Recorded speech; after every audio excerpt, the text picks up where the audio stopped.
Welcome back from the नाज़रीन, बात कर रहे हैं पंजाब के बजट के हवाले से। पंजाब के बजट पर ताजर बहुत ज़्यादा खुश हैं क्योंकि रिटेलर्स पर टैक्स नहीं लगाया गया और इसकी वजह से ये समझा जा रहा था कि सर्विसेज पर कोई टैक्सेस का इजाफा हो सकता है, बाकी चीज़ हो सकती है। तो पंजाब ने वफाक को फॉलो किया, टैक्सेस में इजाफा नहीं किया। और निगरान वज़ीर इत्तलात जो प्रेस कॉन्फ्रेंस कर रहे थे उसमें वो कह रहे थे कि हमने एक टैक्स फ्री बजट जो है यहाँ पर पेश किया है। सनतकार भी खुश हैं। हमारी आप ये कह सकते हैं कि हमारी मुख्तलिफ इंडस्ट्रीज़ जो हैं, जैसे रियल इस्टेट का सेक्टर है, मैं उसकी बात करूँगा, उस पर स्टैम्प ड्यूटी की बात करूँगा, ये तमाम चीज़ें जो है पॉजिटिव गई हैं। इसके साथ साथ आम आदमी को भी एक रिलीफ का एक पैगाम मिलता है कि 60 अरब रुपए सिर्फ़ और सिर्फ इसलिए रखे गए हैं कि आप गरीब लोगों को कोई भी आप रिलीफ के लिए इकदाम करने चाहें, कहीं भी आप सब्सिडी देना चाहें तो आप दे सकते हैं। ये भी उसके लिए पॉजिटिव है, यानी कि ताजर, सनतकार, गरीब अवाम ये तमाम हमें बजट से खुश नज़र आते हैं। लेकिन इसके साथ ही सरकारी मुलाजमीन की जब हम बात करते हैं तो सरकारी मुलाजमीन हमें खुश नज़र नहीं आते। और दिलचस्प बात यह है कि 30% इजाफा करके भी, यानी कि 30% थोड़ा इजाफा नहीं है किसी भी तनख्वाह में, पंजाब की हुकूमत जो है इस वक्त गम और गुस्से का सामना कर रही है, नाराज़गी का सामना कर रही है। अब सोशल मीडिया पे देख लें, आप अभी थोड़ी देर पहले मुख्तलिफ रहनुमाओं की बातें सुन रहे थे, उनको देख लें तो ये 5% का बीच में जो गैप आया है ख़ासतौर पर तनख्वाहों के हवाले से, और फिर पेंशन में जो बड़ा गैप आया है इस पर भी हम मज़ीद बात करेंगे। मैं मशकूर हूँ, यहाँ पर अदील हैदर साहब मौजूद हैं, अशरफ मेहताब साहब मौजूद हैं और डॉक्टर मोहम्मद अफसल उन्होंने हमें यहाँ पर ज्वाइन किया है, माहिर मुआशियात है। डॉक्टर साहब, अगर मैं आपसे कमेंट चाहूँ इसके ऊपर कि बहुत सारे लोग खुश हैं, बहुत सारे लोग नाराज़ भी हैं, आप बजट को किस तरह देखते हैं? Thank you very much. क्या हमें इसको बजट कहना चाहिए according to the constitution? Budget ना कहें तो इसको क्या कहें? ये बेसिकली एक्सपेंडिचर्स की एक लिस्ट है जो कि गवर्नमेंट ने प्रोवाइड की है अगले 4 महीने के लिए। तो लिस्ट में बाज़ार तो सब अच्छा नज़र आ रहा है, सही। तो ये ट्रेडर जो हैं ये बड़े खुश हैं कि अगले 4 महीने के लिए कोई टैक्स नहीं होगा। तो क्या होगा फिर 4 महीने के बाद? गवर्नमेंट ने कहीं से रेवेन्यू भी इकट्ठा करना है। तो आल दो ये अच्छा है, मतलब इसमें बाज़ाहिर नज़र आ रहा है कि बजट अच्छा है, टैक्स फ्री बजट है। ये निगरान गवर्नमेंट क्लेम कर रही है कि जी इसमें कोई टैक्स हमने इम्पोज नहीं किया। देन जो इसमें अच्छा एलिमेंट है, एक सारा फोकस जो है वो करंट जो हमारे जारी मंसूबे हैं, प्रोजेक्ट्स हैं, उन पे है। और उसके लिए उन्होंने कोई 325 बिलियन रुपीज़ रखा है। आईटी पे रिबेट दी है जो कि वक्त की ज़रूरत है, इवन आईटी। और ये भी अच्छी बात है, वो कह रहे हैं कि हम जो हैं 4 महीनों में जो जारी तरक्याती मंसूबे उनको उनमें से आधे मुकम्मल कर देंगे। ये अच्छा आज़म है, इससे ज़्यादा करने चाहिए और ये फिर इनकी कंट्रीब्यूशन भी होगी पंजाब के अंदर। और देन आईटी पे रिबेट दी गई है और फिर 600 जो अपना कर लें अरब रुपया जो है वो कर्ज़ों की अदायगी के लिए रखा है। ये भी एक अच्छा एलिमेंट है। और सहाफ़ी बरदरी को भी खुश करने की इसमें काफ़ी कोशिश की गई है, उनकी बहबूद के लिए पैसे रखे गए हैं। और सेहत और तालीम के लिए जो है कोई 31% इंक्रीज़, तो ये भी मतलब कह लें कि एक अच्छा इक़दाम है। ये क्लाइमेट चेंज जो है इसके लिए भी यहाँ पे पैसे रखे गए हैं। मगर इसके अंदर जो चीज़ें हमें नज़र आ रही हैं कि जो फ्लड अफेक्टेड एरियाज़ पंजाब के अंदर, उनकी रिकन्स्ट्रक्शंस के लिए जो है कोई इसमें कोई हमें कोई, ये आपको बिलावल भुट्टो सरदारी की कल की तकरीर के बाद ज़्यादा याद आया होगा। मेरा ख्याल है कि बिलावल भुट्टो को पंजाब में भी आना पड़ेगा और अच्छा स्टेटमेंट उनको देनी पड़ेगी। तो चूँकि हाँ, क्योंकि हम अगर जनूबी पंजाब की तरफ देखते हैं, डेरा गाजी खां था, लिया था, राजनपुर था, बाकी इलाके थे, तो वहाँ पर भी सैलाब से काफ़ी ज़्यादा तबाही हुई थी। फिर मेरी यानी being the students of economics, मेरी समझ से ये बालातर है कि जब आपका बजट जो है सरप्लस है, पहले तो ये था कि सरप्लस क्यों रखा गया, क्या ऑब्जेक्टिव है सरप्लस रखने का। तो जब बजट आपका सरप्लस है, दूसरे लफ्ज़ों में आपके पास पैसे हैं देने के लिए, तो फेडरल को फॉलो क्यों नहीं किया गया? 35% तनख्वाहों में अपनी 35% जो है जो सैलरी है 1 to 16, और 1 to 16 जो है ये एक बड़ी तादाद है लोगों की। और उसके बाद वो लोग जो इस वक्त चलने फिरने से कासर हैं और जिन्होंने अपनी पूरी लाइफ दी है पाकिस्तान को, पंजाब को, आपने उनके साथ तो मेरा ख्याल एक बहुत बड़ा मजाक कर दिया है। अब देखा जाए कि जो 20%, 5 से लेकर 25%, कुछ मीडिया इसको कह रहा था, 80 साल से ऊपर जो है कितने लोग हैं, आप उनको उंगलियों पे गिन सकते हैं कितने बूढ़े हैं। और पाकिस्तान के अंदर वैसे भी देखा जाए तो एवरेज एज क्या है, ठीक है। तो लिहाजा यहाँ पे जो कट जो है ये सबसे बालातर है। ये क्यों किया यानी गया कि और इसके सबसे बड़ी पीछे बात है कि philosophy क्या थी? सरप्लस बजट होने के बावजूद ये सारा ये कुछ किया गया सरप्लस कैसे है? 600 अरब रुपए आप कह रहे हैं 4 महीने में हमने वापस करना करता है, तो सरप्लस क्या 37-38 अरब रुपए और 600 अरब के मुकाबले सरप्लस हो जाता है? ये जो सरकारी मुलाजम से मेरी आज एक बात हो रही थी किसी दोस्त से, तो वो कहता था ये केयर टेकर नहीं, ये अंडरटेकर का बजट है। हमें जो है ना पुठियाँ मारी गई हैं, हमें धोबी पटके मारे और गए, ये सस्टेनेबल बजट नहीं है। और ये बजट को आप उस तरह बजट सीरियस ना लें। उसकी वजह बजट ये है नहीं कि है। इनके पास इख्तियार ही नहीं है। बजट वो होता है जिसमें कुछ आमदन के लिए ज़राए बताए जाते हैं, कोई फिनांस बिल लाया जाता है, कौमी असम्बली में उस पर डिबेट होती है, कोई पास होता है। जब वो सारा कुछ नहीं है, वो भी जिस तरह होता है वो भी आपको पता ही नहीं, है। वो बात देखें, आपकी ठीक है, मुझे वो ये देखें, बताएं, वो मुझे ना देखें बजट तो बजट है, जो भी हुकूमत लेके आएगी असम्बली ने उसे पास ही कर देना है। तो ठीक है, वैसे तो सारे ही बजट हमारे जो है ना वो रवायती मतलब एक देखिए मेरी बात सुने, कौन कहते हैं गोगलों असेंबली मिट्टी में- लाने के बराबर होते हैं, असेंबली में बाद में मिनी बजट आ जाते हैं। बजट वो होता है। यहाँ मनी पे- बिल के खिलाफ राय दे सकता है, नहीं दे सकता मेरी सर। बात सुनो, नजम भाई यहाँ प्रॉब्लम पता है क्या है? हमने आज तक सिर्फ चार्टर्ड ऑफ डेमोक्रेसी पे तवज्जो दी, बहुत अच्छी बात है, मैं उसको अप्रिशिएट करता हूँ। हमने आज तक चार्टर ऑफ इकोनॉमी नहीं बनाया। हमें ये चाहिए तमाम जमातों से, ठीक है, और पढ़े लिखे लोग लेके, इकोनॉमिस्ट भी हों उसके अंदर तमाम चैम्बर्स भी हों, उसके अंदर टैक्स बार्स भी हों, उसके अंदर आपका जितने भी चार्ट अकाउंटेंट्स हैं वो भी हों, इकोनॉमिस्ट भी हों। ये अब बजट कौन बना रहा है? एफबीआर तो स्टेक होल्डर है। जिस तरह टैक्स बार स्टेक होल्डर है, जिस तरह chamber of commerce stake holder है, जिस तरह बाकी इदारे स्टेक होल्डर है, उस तरह एफबीआर एक स्टेक होल्डर है बजट का। वो जिसने टैक्स कलेक्ट करना है वो बजट कैसे बना के दे सकता है? वो मेरी वेल बीइंग कैसे सोच सकता है? वो आपकी वेल बीइंग कैसे सोच सकता है? क्यों? उसने पैसे लेने हैं आपसे। यहाँ पे अभी बात हो रही थी वक्फे से पहले चेयरमैन सेनेट की पर्क्स के हवाले से। मेरा ख्याल है कि एक इख्तियार इनके पास नहीं था। उमर खिज़र वो परवरदिगार ने अपने पास, उनके पास है परवरदिगार के पास, वो दे देते, उमर खिज़र दे देते उनको और चेयरमैन सेनेट को। बाकी तो तमाम मेरा ख्याल उनको मुराद मिल गई हैं।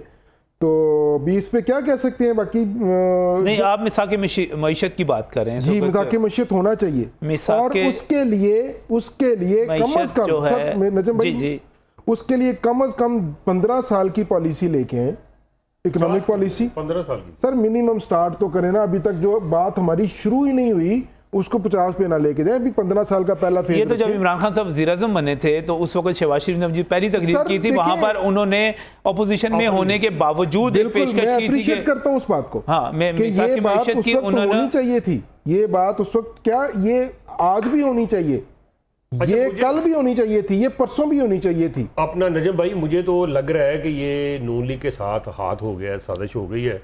नून लीग के साथ हाथ हो गया है। मैं बता रहा हूँ इस कैसे। बजट के जरिए। हाँ, इस बजट के जरिए कैसे? मैं बता देता हूँ।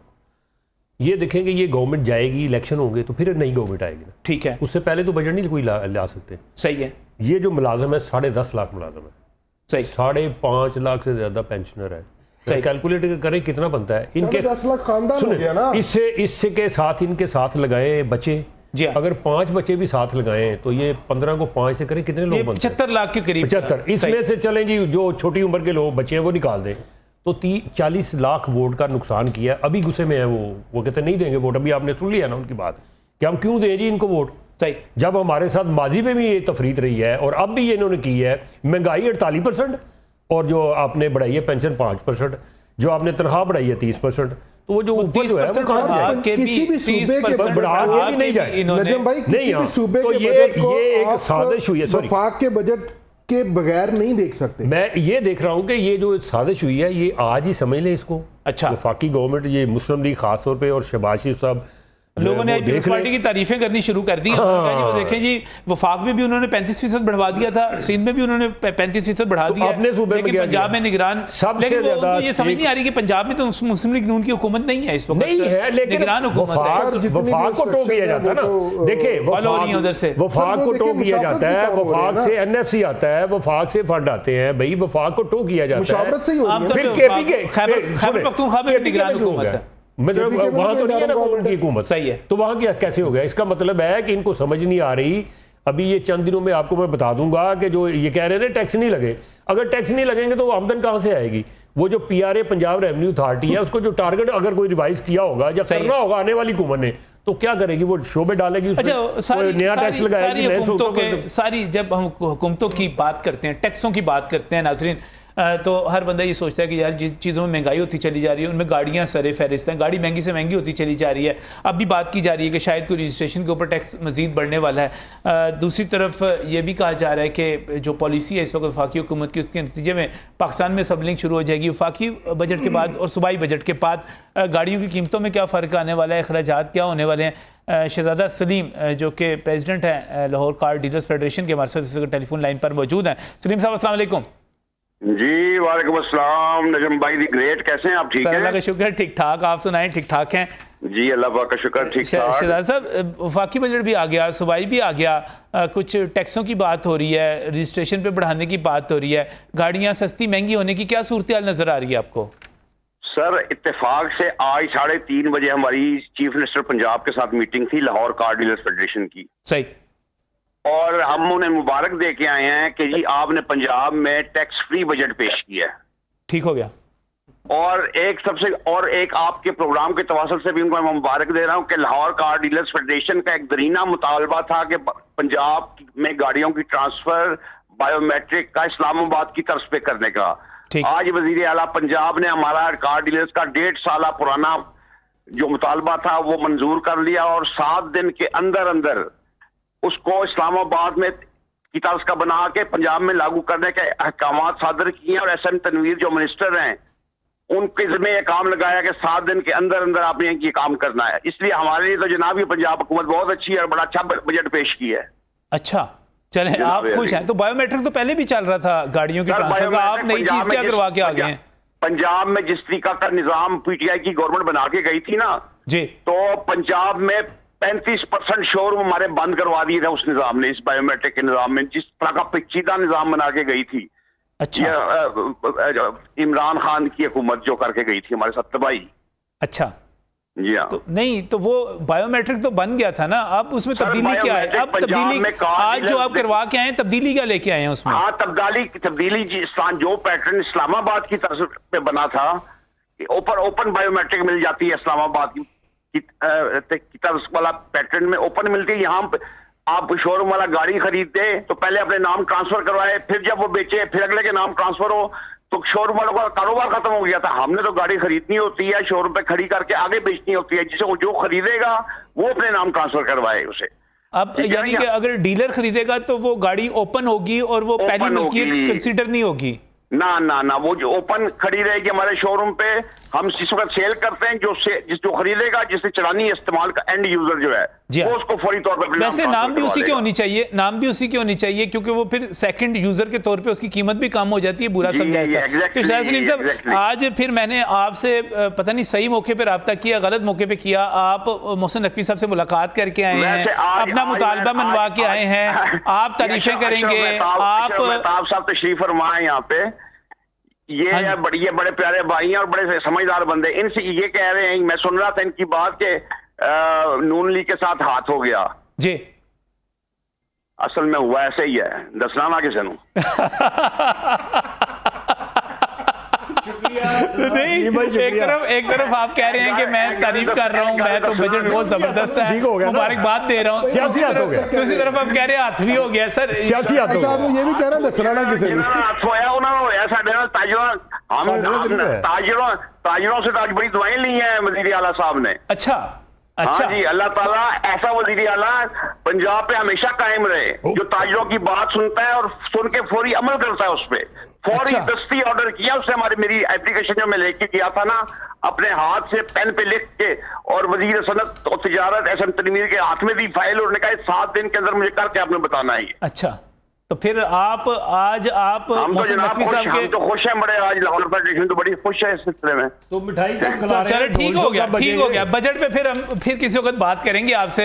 आज तो आप खुश हैं और मोहसिन नकवी साहब को दुआएं दे रहे हैं कि इस किस्म अल्लाह सलामत रखे, उन्हें टाइम और दायम रखे। मैं तो कहना अगले 5 साल के लिए मोहसिन नकवी साहब ही ठीक है जनाब, मोहसिन नकवी साहब को पहुंचा देते हैं। आपकी ख्वाहिश, बहुत बहुत शुक्रिया। सुन रहे हैं जी, वो कह रहे हैं कि हमारे तो काम उन्होंने सारे कर दिए। तो उनका समरा है ना, हाँ, कहते हैं हो गया, हाथ तो हो गया। किसी को ठंडी हवा आई ना, हमें खुशी नहीं, बहुत सारे लोगों को आई है। देखिए, बहुत अच्छी बात है, सारे लोगों को आई है। अगर किसी को रिलीफ मिलता है ना, सर वो असल खा में interim से मसला मिले। सिर्फ ये हो गया कि लेकिन भाई- 35% तनख्वाह बढ़ा के भी वो बददुआएं ले रहे हैं। 30%। नजम भाई, मतलब 5% नहीं बढ़ाई तो बददुआएं ले रहे हैं। 35% ना बढ़ा के सिर्फ 30% बढ़ा के भी वो जो है वो कर रहे हैं। तो सर ये तो बड़ा अजीबोगरीब शाह सलीम साहब ने तो कहते हैं नून लीग नाल हथ हो गया है। जो हमारे दोस्त हैं इन्होंने कहा जी कि चार्टर ऑफ इकोनॉमी, हाँ जी, अगर सेनेट के अंदर जो है चार्टर हो सकता है कि increase in Pakistan chairman, privileges, वही मैंने जिक्र किया जी। और सारी पार्टियां वहां वोट करती हैं, तो फिर चार्टर ऑफ इकोनॉमी क्यों नहीं?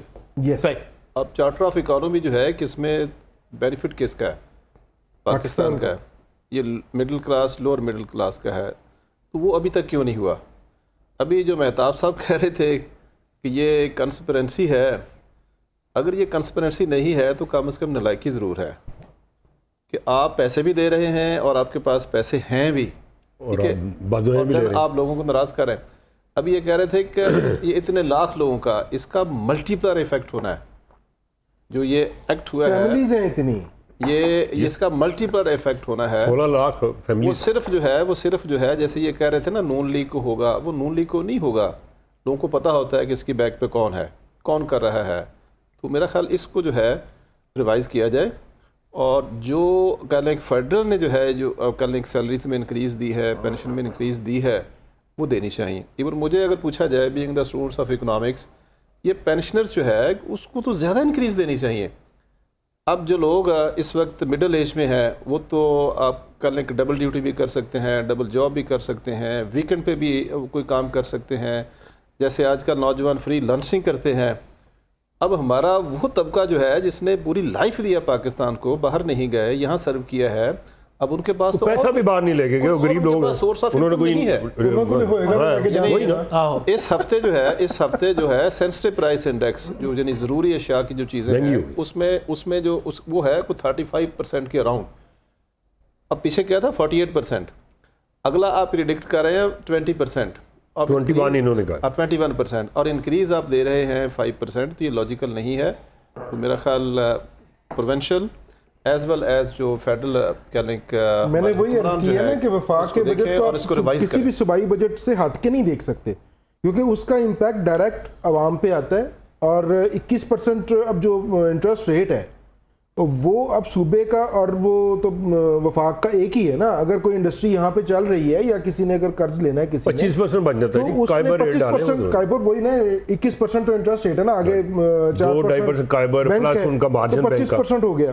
25% तो वो हर सूबे के लिए है ना, वो हर बैंक के लिए। अगर इकोनॉमी ने ग्रो करना है तो वो 25% के साथ ग्रो करना है। और आप इन्फ्लेशन रेट अगला जो अपना तखमीना लगा रहे हैं, उसको टारगेट कर रहे हैं, वो 21% कर रहे हैं। तो इन्फ्लेशन का जो टारगेट कर रहे हैं, तो वो 21% ये रह ही नहीं सकता ना सेम। बेहतर ये है कि ये अपने HR पे तवज्जो दें, उसके बाद अपनी ज़राअत पे तो तवज्जो दें, अपने IT सेक्टर पे तवज्जो दें, और सबसे बड़ी बात ये ज़राअत में क्या तवज्जो दें? अदील साहब, एक तरफ आप कहते हैं ज़राअत पे तवज्जो दें, उसको अहमियत दें, दूसरी तरफ आप कहते हैं उस पर टैक्स लगा दें। तो फिर जब टैक्स नहीं, तवज्जो टैक्स ये भी लगा दें, तवज्जो उसका टैक्स मतलब लगा ये दो, नहीं ये भी किसान तवज्जो नहीं है कि अगर कोई इनकम अब देखें, कमा रहा है यहाँ तो उसके पे- ऊपर ये तवज्जो है कि वो उसी इनकम का हिस्सा देना इसको। इसका मतलब तो ये नहीं है तो ना, गरीब पे लगेगा टैक्स। फिर छोड़ दें, आप सबको छोड़ दें, फिर इंडस्ट्री को भी छोड़ दें, टैक्स ना लें। इस मुल्क में रह रहे हैं नजम भाई, हमें टैक्स देना है यहाँ पे रह के। ये हमारा फर्ज है, ये हमारी जिसे आप कहते हैं कि हम एहसान नहीं कर रहे सर, मैं ये इसमें हमारी अगर जिम्मेदारी है। मैं इसमें अगर ऐड करूं, देखें IMF को हमारा दुश्मन नहीं है, मगर उसको दुश्मन बनाया जा रहा है। IMF हमारा दुश्मन नहीं है, नहीं है। दुश्मन है। मुझे- IMF जो मैं है इख्तलाफ करूंगा जी इस बात पे। IMF जो है उसने पाकिस्तान की हर मौके पे मदद की है। सही। अब IMF क्या चाह रहा है? IMF चाह रहा है कि आपकी इकोनॉमी जो है वो फर्दर जो है डॉक्यूमेंटेशन में आ जाए। ठीक है, इंटरनेशनल पावर्स के अपने एजेंडे होते हैं, जियो पॉलिटिक्स हो सकती है। माई क्वेश्चन इज कि जियो IMF पॉलिटिक्स वैसे कहता ठीक ही है यार, ये अयाशियाँ ख़त्म करो, ये आप जो मराद देते हो ये ख़त्म करो, नाजायज़ किस्म की ये जो आप सफेद पैसों का हाथी ज़िया- जो पाले हुए हैं, सफेद हाथी जो पाले हुए हैं वहाँ पर वो खत्म करो। IMF ने कभी इस चीज पे जिस तरह वो प्रेशराइज करके सब्सिडीज खत्म करवाता है ना, इस तरह अगर प्रेशराइज करके टैक्स बेस बढ़वाए, इस तरह अगर प्रेशराइज करके हमारे इंडस्ट्रियल सेक्टर को कुछ ऐसी वो रेवोल्यूशंस लेके आए। नहीं, वो उसने लानी है सर। सर प्रेशराइज तो कर सकते उसने हैं तो नहीं ना, उसने हम तो नहीं बिजली लानी का सर, वो तो हमने देखिए, लानी है ना। बिजली के उसने टैक्सेस कानून बढ़ाते हैं, सब्सिडीज कम करते हैं, नहीं सर, किसके प्रेशर में करते हैं? देखिए मैं थोड़ा सा सर वो इजी काम है ना, मैं थोड़ा सा इजी काम है, वो हम इसलिए जल्दी कर लेते हैं ना। भाई मैं थोड़ा सा इख्तिलाफ इसलिए करूंगा। देखें, जब तक अमेरिका अफगानिस्तान में फंसा रहा उतनी देर तक, चाहे यहाँ पे आमरीत थी चाहे वो नाम नहाद जमहूरियत थी, हमें पैसे मिल जाते थे हर सूरत, और जब चाहते थे हमें दे देते थे। अब वो ना तो अमेरिका इस वक्त अफगानिस्तान में, अमेरिका इसमें यूरोप के बाकी ममालिक में, और सेकेंडली हमने उनकी ये बात नहीं मानी कि यूक्रेन के खिलाफ, यूक्रेन के हक में हमने वोट नहीं दिया, न्यूट्रल हो गए, रशिया के साथ जुड़ गए।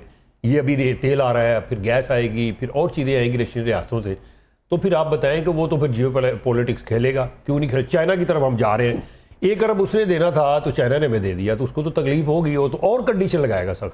मकसद कहने का ये है कि वो ये जो इतनी कंडीशन लगा रहा है, क्या अमेरिका पे भी कभी कोई कंडीशन किसी ने लगाई है? वो तो उससे भी, उसका तो बजट, उसका कर्जा तो अपनी जो जीडीपी से 100% वापस आते हैं अपने ताजरों की तरफ जाते हैं, अपने कारोबारी तबके। मेरी बात इनकम्प्लीट रही। अब क्वेश्चन जो है कि IMF जो है कभी जियो पॉलिटिक्स का हमें बेनिफिट भी देता है। अगर आप अपना पिछला IMF का प्रोग्राम देख लें तो हमें जियो पॉलिटिक्स का बेनिफिट हुआ था, ये चलता है साथ साथ, निकलना था ना उन्होंने। अब IMF ये कह रहा है कि जी आप 92 बिलियन डॉलर से ऊपर लेके जाएं, 98 पे लेके जाएं फेडरल में। हम नहीं लेके गए, मजबूरी थी हमारी, ठीक है। ऊपर पंजाब में हम ये शादवाने बजा रहे हैं जी, पंजाब में जब कोई टैक्स इम्पोज नहीं हुआ, टैक्स फ्री है, तो क्या वो इंस्टीट्यूट जो है हमसे खुश होगा या नाराज़ होगा? ऐसे ही अभी जो बात हुई टैक्स बेस की, आई एग्री, इवन टैक्स जो है वो प्रोग्रेसिव होना चाहिए, टैक्स जो है रिग्रेसिव नहीं होना चाहिए। जिनके पास ज़्यादा है वो ज़्यादा पे करें और जिनके पास कम है जो वो कम पे करें। तो अभी जो ताजिर बरादरी बड़ी खुश हो रही है, तो आप इसको कहें कि ये आर्जी खुशी है, ये पहला मिनी बजट है, तो जो ज्यादा खुश ना हो, ये चले इसी बात को बताने के लिए, इसी आने वाली बजट बेसिकली डिवाइड कर दिया है। ये 3 दफा बजट आएगा, अभी आएंगे मिनी बजट आएंगे। चले ताजर बरादरी की नुमाइंदगी करते हुए नईम मीर जो कि चेयरमैन है सुप्रीम काउंसिल अंजुमन ताजरान पाकिस्तान के, हमारे साथ टेलीफोन लाइन पर मौजूद है। नईम साहब अस्सलाम वालेकुम। जी वालेकुम सलाम जी। नईम साहब, वफाक के बाद पंजाब का बजट भी आ गया और मैं देख रहा था कि आप इसको काफ़ी सराह भी रहे थे, इसकी तारीफें भी कर रहे थे, बहुत खुश हैं आप इस बजट से? जाहिर है जी, हमें खुश होना चाहिए। अगर नए टैक्सेस नहीं लगे हम पे और कोई नई तकलीफ जो है वो हमें नहीं पहुंचाई गई, तो हमें हुकूमत को सराहना चाहिए, तो इसमें तो कोई बुरी बात नहीं है। नहीं मैं सिर्फ टैक्स देना चाहिए ना, टैक्स लगना भी चाहिए, टैक्स देना भी चाहिए। टैक्स तो आप मुझे तब कहेंगे ना दो जब आप मुझ पर टैक्स लगाएंगे, जब टैक्स लगाया ही नहीं तो मैं दूं क्यों भाई? तो जो पहले लगा हुआ है वो तो आप तो वो भी नहीं ना देते, मसला तो नहीं यहाँ वो पे आ आप जाता कहते हैं ना कि नहीं देते, हम तो देते हैं ना, वो आपके कहने से तो नहीं फर्क पड़ता ना। आप कहते रहे जो मर्जी। नहीं साहब, एदादोशुमार बताते हैं ना, ये मैंने आपको क्यों कहना है कि आप टैक्स नहीं देते? आप टैक्स देते होंगे। अदादोशुमार तो जो है ना, ये अदादोशुमार का ही तेरी जो है ना जी, इसने हमारी सोचों को खराब किया हुआ है। एग्जैक्ट अदादोशुमार ना आप तक पहुंचते हैं, ना हमें बताए जाते हैं, ना आवाम तक। एदादोशुमार की बात ही नहीं करनी चाहिए। हाँ, अदादोशुमार तो जो है ना उनका तो वो तो क्रेडिबल है ही नहीं। अच्छा। बात यह है कि मैं तो एक मोटी मोटी बात करूंगा कि अगर आपने सोर्स पर लोगों का टैक्स काटा है, तो जो सोर्स है जिसने टैक्स काटा है, जमा किया है, अब उसने रियासत को टैक्स जमा करवाया है या नहीं करवाया, रियासत को उसे पूछना है। जिसने अपना टैक्स कटवा दिया है उससे आप नहीं पूछ सकते, आपने उसको यही कानून, यही कायदा, यही ज़ाब्ता दिया है, तो ये तो मसला ही खत्म हो चुका है यहाँ पर। तो लिहाजा ये बहस खत्म है, इससे अगली बात करनी चाहिए। नहीं सर, देखें, रिटेलर ने भी तो टैक्स देना होता है और हर स्टेट में रिटेलर भी टैक्स देता है, लेकिन जब रिटेलर पर टैक्स लगने की बात आती है, आप चूँकि एक बड़े ताजर रहनुमा है, आप इसहाक डार साहब के पास पहुंच जाते हैं, शहबाज शरीफ के पास पहुंच जाते हैं, आप उनको प्रेशराइज कर लेते हैं, दबा लेते हैं, और उसके नतीजे में आप ताजरों पर टैक्स लगने नहीं देते। हालांकि हमें अशरफ भट्टी साहब बताते हैं कि हर मार्केट में 1000 में से 20 ताजर हैं जो सिर्फ टैक्स देते हैं। नहीं, ये अशरफ भट्टी साहब जो है ना जी, मेरा ख्याल है कि वो अब अल्लाह ताला उनको और ज़िंदगी लंबी अता फरमाए। वो उम्र के इस हिस्से में है कि अब उन्हें अल्लाह अल्लाह करनी चाहिए। अब उनको अदादोशुमार का और हक़ाइक़ का इल्म नहीं है। देखिए, इशू ये है कि टैक्स देना ना देना एक मसला है और टैक्स रिटर्न जमा ना करवाना एक दूसरा मसला है। जो राजुल वक्त तरीक़ेकार और निज़ाम पाकिस्तान के अंदर टैक्स को कलेक्ट करने का मौजूद है, उसके अंदर जो है सोर्स पे हर ताजर का टैक्स कट रहा है। ये मैं आपको जिम्मेदारी से बता रहा हूँ। अब बिल्कुल उसी तरह देखें, आप भी तनख्वाहदार तबका है, तो तनख्वाहदार तबके में से आपके जो हैं वो हज़ारों लोग ऐसे होंगे या लाखों लोग ऐसे होंगे जो तनख्वाह लेते हैं, टैक्स कटवाते हैं, लेकिन अपनी रिटर्न जमा नहीं करवाते। तो बिल्कुल उसी तरह जिस तरह ताजर जो है वो अपने सोर्स पे टैक्स कटवाते हैं, अपनी रिटर्न जमा नहीं करवाते। तो इन दोनों तबकात को चाहिए, चाहे वो तनख्वाहदार तबका है या ताजर, कि रिटर्न अपनी जरूर जमा करवाएं और डॉक्यूमेंटेड इकोनॉमी नहीं मीर साहब यहाँ पर चूंकि टैक्स लॉस के एक्सपर्ट अदील हैदर साहब हमारे साथ जहाँ पर मौजूद हैं, मैं उनकी तरफ जाना चाहूँगा, उनकी बात सुनी। अदील साहब वो कह रहे हैं कि हम सब टैक्स दे रहे हैं, टैक्स रिटर्न जमा करवाना ना करवाना वो कहलादा इशू है, उसकी तरफ नहीं जाना चाहिए। हम जब सोर्स पे अपना एक टैक्स जमा करवा देते हैं तो उसके बाद रिटेल पे और अगली सतहों पे जाना कोई ज़रूरी नहीं है। देखिए, दो नईम साहब को बड़े अच्छे तरीके से पता है और ये जानते भी हैं, बहुत अच्छा जानते हैं टैक्स के मामलात को। दो तरीके हैं, एक इनडायरेक्ट टैक्स और एक डायरेक्ट टैक्स।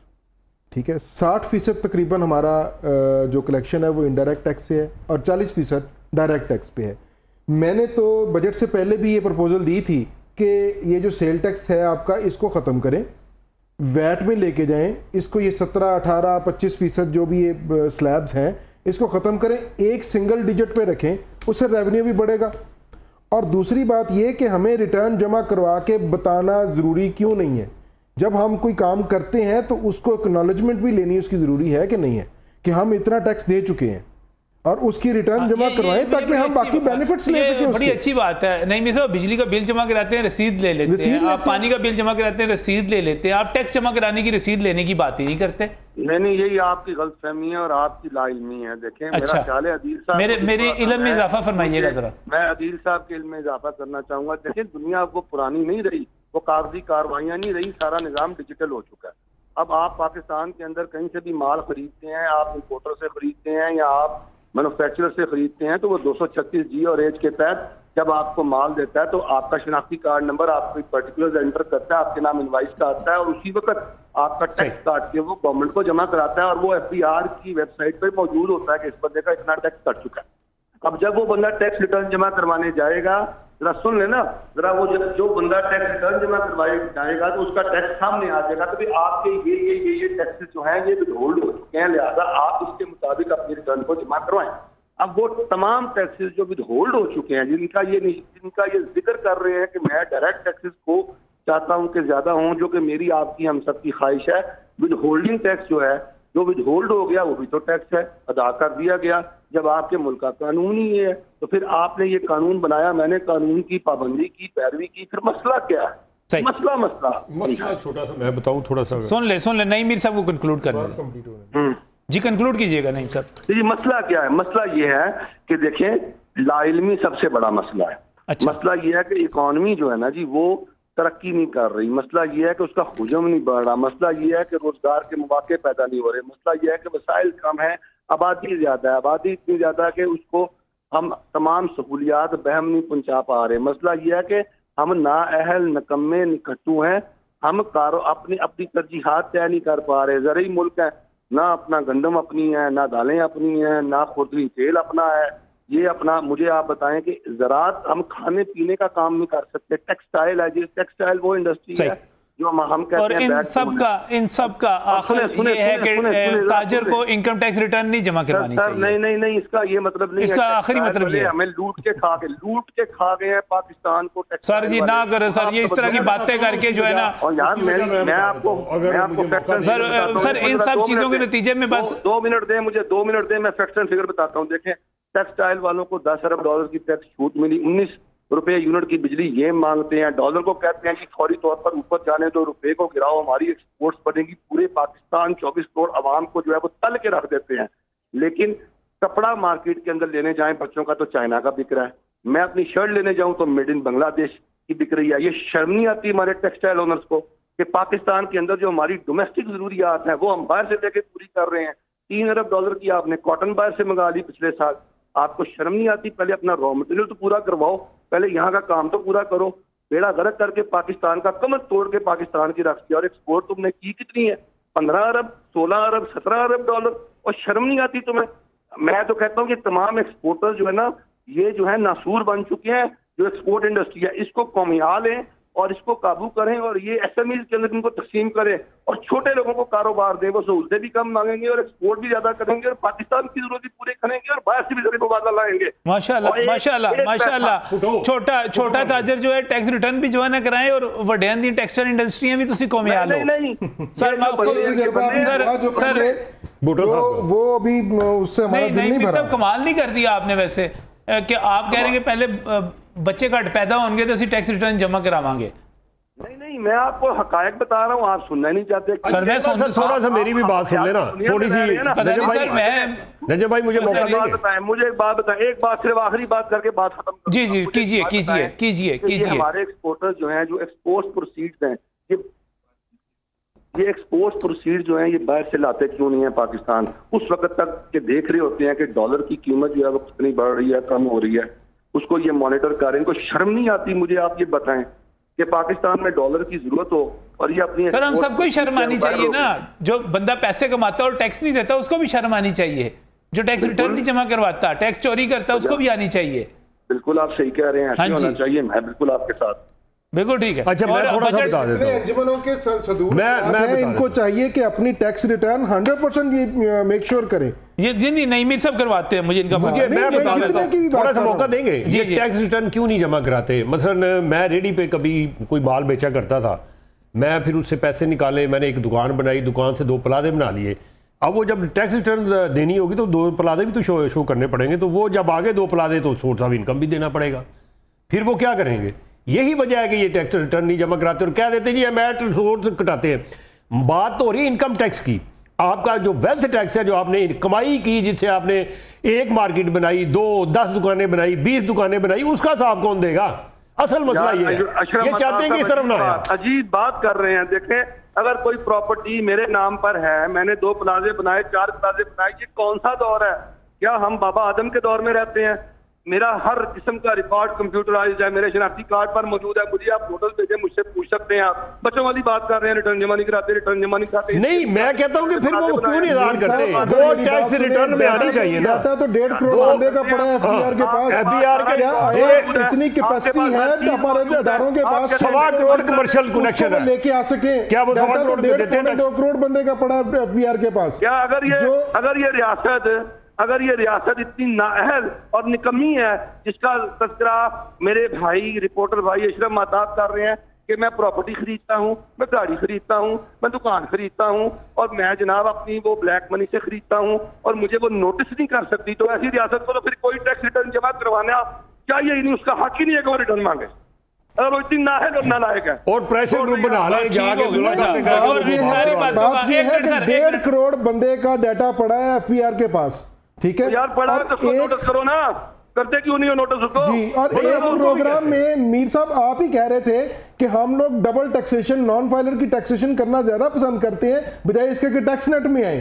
तो ये भाई आपने नॉन फाइलर का कानून रखा क्यों है? नॉन फाइलर जो है तो वो ये कानून के तो ये मुताबिक आप जब आपको डार साहब से डबल मुलाकात टैक्स करने करो। गए थे, आप उनसे ये आप कानून फरमाते खत्म क्यों नहीं करते भाई? आपका काम तो कानून। मीर साहब, आप जब डार साहब से मुलाकात करने गए थे तो ये सब उनसे फरमाते हैं आपका जोर क्यों चल रहा है? जब कानून मौजूद है, मैं कानून के मुताबिक काम कर रहा हूँ, प्रॉब्लम क्या है आपको? तो ये कानून गलत है ना सर, कानून चेंज होना चाहिए, इतनी सी बात। कानून सही करवाए ना, पहले कानून सही चले, करवाए। नहीं मेरे साहब ऐसा गुस्से में नहीं आना, गुस्से में नहीं आना। बजट अच्छा है ना सर, बजट अच्छा है, बजट बेहतरीन है, बजट बहुत अच्छा है। इन हालात में इससे अच्छा बजट नहीं पेश इसाक डार हो साहब ने भी अच्छा बजट दिया, मोहसिन नकवी साहब ने भी अच्छा जो बजट लोग जो दिया। है इस बजट के खिलाफ बातें कर रहे हैं, वो पोते हैं, वो अकल से पैदल हैं, उन्हें समझ नहीं कि एक महदूद वक्त के लिए जो उन्होंने बजट पेश किया है, जिन हालात में किया है, दी बेस्ट बजट पेश किया गया है। हाँ बिल्कुल बिल्कुल जी। नहीं मेरे साहब को हमारे भाई हैं, मैं नहीं चाहता कि वो गुस्से में आए, हमें आगे वैसे आज गुस्से में आ गए। बहुत बहुत शुक्रिया नईमीर साहब टेलीफोन लाइन पर आने के लिए। अफजल साहब कमेंट कीजिएगा चीज़ों पे। जो अभी मीर साहब कह रहे थे कि हम कॉर्पोरेट भी करते हैं, हम टैक्स भी देते हैं। अब देखें पाकिस्तान के अंदर इस वक्त भी चलें, इलेक्ट्रिसिटी आपकी बात जो है, क्योंकि मुझे लग रहा है कि आप पूरी बात का इसका जवाब देंगे, इलेक्ट्रिसिटी तो उस पर क्राइसिस है। बात करेंगे लेकिन मीर साहब ये ब्रेक बात के करें, एक बाद, मिनट, ब्रेक के बाद। जी जी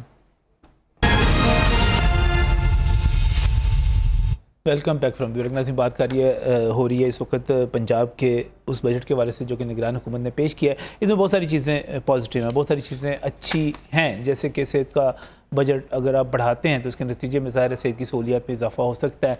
आप तालीम का बजट बढ़ाते हैं तो तालीम की सहूलियात में भी इजाफा हो सकता है। लेकिन इसके साथ साथ जब आप तनख्वाहें उस तरह नहीं बढ़ाते तो इसका नतीजा ये निकलता है कि शिकायत बढ़ती हैं और वो तमाम लोग जो कि सरकारी मुलाजमीन हैं, बल्कि सरकारी मुलाजमीन के साथ साथ उनके अहल खाना है, वो ये समझते हैं कि उनको उस हक़ से महरूम रखा गया है जो दीगर पाकिस्तानियों को इसको मिल रहा है। जैसे कि वफाक में हुकूमत 35% इजाफा दे रही है और सिर्फ वफाक की बात ना आप करें, चलो वफाक के बारे में कहा जा सकता है कि उसके पास रेवेन्यू जनरेशन के एवेन्यूज़ ज़्यादा हैं, वो ज़्यादा उसके पास पैसे होते हैं, लेकिन यही काम जब सिंध कर रहा है, यही काम जब खैबर पख्तूनख्वा कर रहा है कि अपने मुलाजमीन की तनख्वाहों में 35% इजाफा कर रहा है, तो फिर पंजाब जो है जिसके पास वसाइल भी ज़्यादा हैं, जिसके पास टैक्स कलेक्शन के एवेन्यूज़ और ज़राए और आप ये कह सकते हैं मौके भी ज़्यादा हैं, वो ये काम क्यों नहीं कर रहा।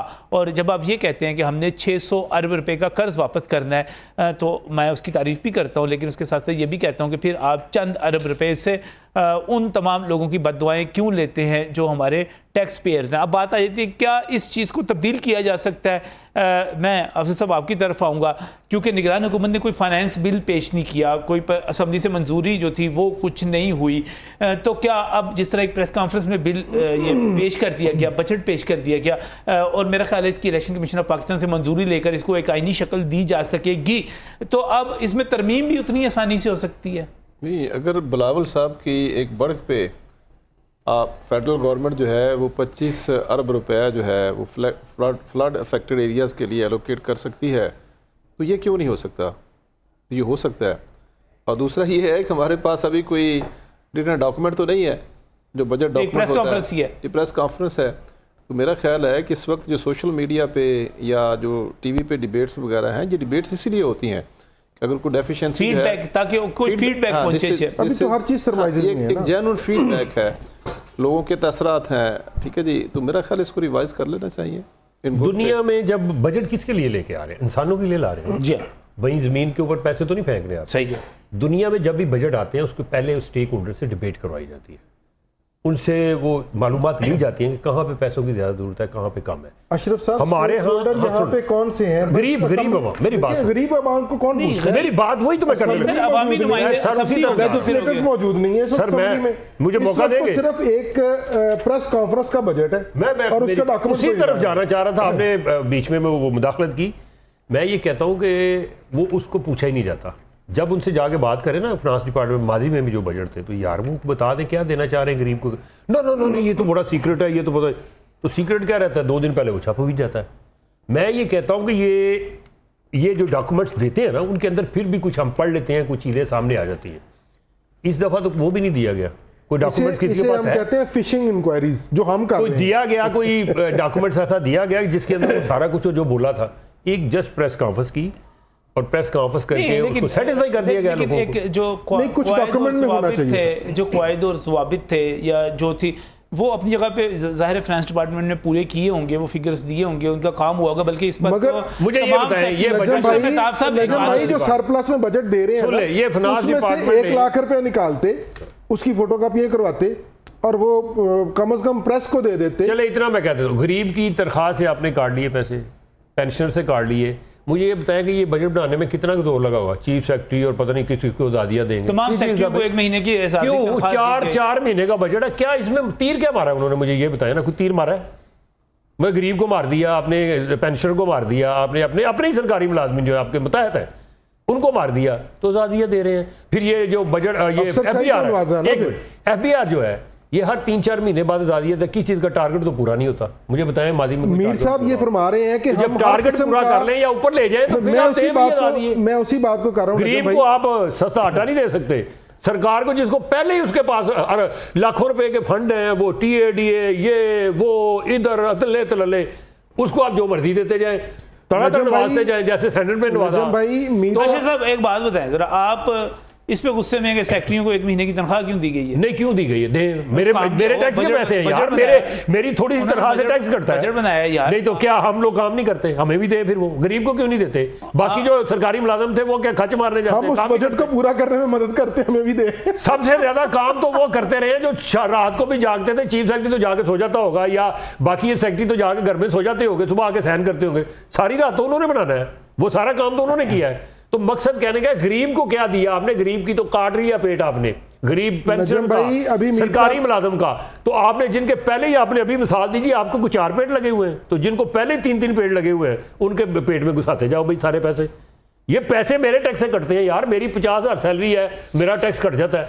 इसको 12 लाख में लेके गए थे शायद खान अब्बासी साहब, दोबारा वापस 6 लाख में ले आए। मुझे ये बताए 50,000 में से 2 बच्चों के घराना जो हो, किराए का मकान हो, मुझे बजट तो बना के दिखा दे, चले यही बना दे, पंजाब का बना दे दिया, ये वहां से ले आए आप वो सागदार साहब को ला के किसी गरीब के वो मोची के घर का बजट बना दो, चलो ऐसे कर लेते हैं। किसी रेडी वाले का कोई साइकिल जो पेंशन लगाता है उसके घर का बजट बना के दिखा दो मुझे, मैं मान जाऊंगा। इनको ये बड़े हुए 73 खां जी, ये माहिर मुआशियात हैं।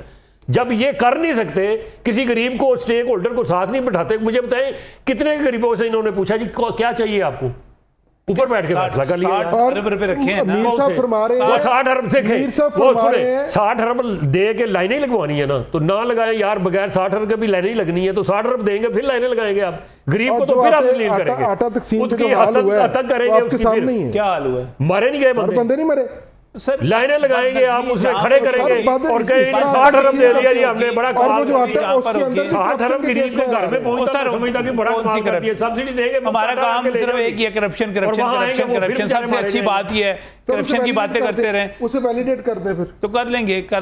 देखिए हर जो चीज है, हम हर करप्शन के पीछे क्यों रहते हैं? पॉइंट पे आता हूँ, छोड़े इस बात को, ये तो एक फ्रूट बात है ना। मुझे ना करप्शन में अजीबोगरीब फीलिंग आनी शुरू हो गई है। पॉलिटिकल मैं भी मीर साहब की बात का जवाब दे दूं। मीर साहब फरमाते हैं कि जी हम विदहोल्डिंग टैक्स की माध्यम में पूरे पैसे देते हैं। जी वो कहते हैं हमने सोर्स पे दे दिए, जी सोर्स पे दे दिए, अब उसके बाद माल आगे हम तो सारे देते हैं। अगर ये सारे देते हैं तो जो गवर्नमेंट बजट बनाती है, इसका मतलब 9200 अरब रुपया उन्होंने तखमीना लगाया, तो वो उन्होंने इन सारे सोर्सेज को मद्देनजर रख के तखमीना लगाया ना 9200 अरब रुपया, तो फिर उसमें शॉर्टफॉल कैसे आ जाता है? नंबर 1। नंबर 2, ये फरमा रहे हैं कि जी नॉन फाइलर का जो कानून है ये तो है ही काला कानून, तो ये मेरा ख्याल मौजूद है। अगर आपका कानून मौजूद है, सर मेरी अर्ज सुनने, मैं आपको ये मार्केट के सदूर है, जितने भी सदूर है मार्केट के सदूर को चाहिए कि अपनी मार्केट की 100% टैक्स रिटर्न की फाइलिंग करवानी चाहिए। अशरफ भट्टी साहब यही बातें करते हैं जिनको वो कह रहे थे अल्लाह करें, लेकिन इस बजट के हवाले से एक चीज जो है, एक चीज बहुत बड़ी बात हो रही है, रियल एस्टेट सेक्टर के हवाले से बात की जा रही थी कि इस पे कितना इंपैक्ट आ सकता है, कितनी बेहतरी आ सकती है। वफाकी बजट की भी बात कर लें, सूबाई की भी कर लें, कुछ मुतालबात भी थे। तो इस वक्त DHA से डीलर्स की जो एसोसिएशन, उसके प्रेसिडेंट मियां ताला साहब मेरे साथ टेलीफोन लाइन पर मौजूद हैं। मियां साहब अस्सलाम वालेकुम। वालेकुम अस्सलाम जी। मियां साहब कैसे हैं आप, ठीक ठाक हैं? जी बिल्कुल खैरियत से। और आज जो बजट आया है, उससे पहले फेडरल का जो आया है, हम उसको वेलकम करते हैं। सही, बहुत बहुत पॉजिटिव साइन है कि इस तरह के हालात में, जो कि हमारी डिमांड्स भी थी कि आप ओवरसीज क्लाइंट्स को आप अपना टैक्स फ्री करें, वो भी गवर्नमेंट ने कर दिया। जो 2% एडवांस टैक्स था वो भी ख़त्म कर दिया। पंजाब गवर्नमेंट ने 1% ऑलरेडी था, लेकिन आज बजट में भी कर दिया। तो ये हमारे लिए बड़ा मुस्बत, सिर्फ हमारे लिए नहीं, मैं हमेशा ये बात कहता हूं कि हमारे यहाँ लोग कहते हैं कि 40 इंडस्ट्रीज, कोई 70 कहता है, कोई 72 कहता है। मैं हमेशा अपनी इस बात का जिक्र जरूर करता हूं कि रियल एस्टेट और कंस्ट्रक्शन से जुड़ी हुई अगर हम तमाम कॉटेज इंडस्ट्रीज को शामिल कर लें तो इनकी तादाद सैकड़ों में जाती है, और सैकड़ों घरों का चूल्हा जो है इससे जलता है। इस वक्त जो था, अगर हम बात करें तो रियल एस्टेट में और प्लॉटों में और चीज़ों में एक डिप आया हुआ था। आपको लग रहा है कि आने वाले दिनों में जो है आपका रियल एस्टेट का जो कारोबार है ये फ्लोरिश होगा, इससे चलेगा? जी बिल्कुल चलेगा, क्यों नहीं चलेगा। मतलब इस कुचली हुई मुईशत को चलाने के लिए जरूरी था कि इसमें रिलीफ दिया जाए, और हम गवर्नमेंट के बहुत मशकूर हैं कि उन्होंने हमारी बातें मानी भी हैं, सुनी भी हैं, जो हमने दलाइल के साथ की हैं, BR हो या पंजाब गवर्नमेंट हो। ये एक और फैसला भी पंजाब में भी हुआ कि स्टैंप ड्यूटी जो है वो 3% करने जा रहे थे, फिर 1% उन्होंने जी 1% पे ही रखी। पिछली हुकूमत में हुआ था 1% का नोटिफिकेशन, लेकिन अब बजट में आ गया है, असेंबली से भी इंशाल्लाह पास हो जाएगा। तो ये हमारे लिए बड़ा पॉजिटिव हमारी कौम के लिए बड़ा पॉजिटिव है, हमारी मईशत के लिए बहुत पॉजिटिव है ये सारा। बहुत बहुत शुक्रिया। मियां ताला साहब मेरे साथ यहाँ पर मौजूद थे टेलीफोन लाइन पर। और आखिर में सिर्फ एक कमेंट, अफजल साहब, ठीक है बजट चलेगी, इससे इकॉनमी चलेगी? सर इसमें जैसे देखो ना, गवर्नमेंट कह रही है कि हमने लोअर सेगमेंट जो है उसके लिए हमने कोई 70 बिलियन रुपीस के करीब पैसा रखा है और वो टारगेटेड सब्सिडी होगी थ्रू। आप बजट को पास करते हैं, फेल करते हैं? बजट को मैं पास कर सजेस्ट करता हूँ कि बजट के अंदर कुछ पॉजिटिव अमेंडमेंट्स लाई जाएं। लाइक 31% इंक्रीज तो अच्छी है एजुकेशन के अंदर, उसमें से जो है हर एजुकेशन को क्या सर मतलब की बात करें, pass fail with positive budget, pass fail किसी हद तक, किसी जिस तरह ये लोगों ने बात की उनके लिए तो पास है, लेकिन जिन लोगों को कुछ नहीं मिला उनके लिए फेल है। मैं इसको थोड़ा सा बजट अच्छा बुरा, पास फेल।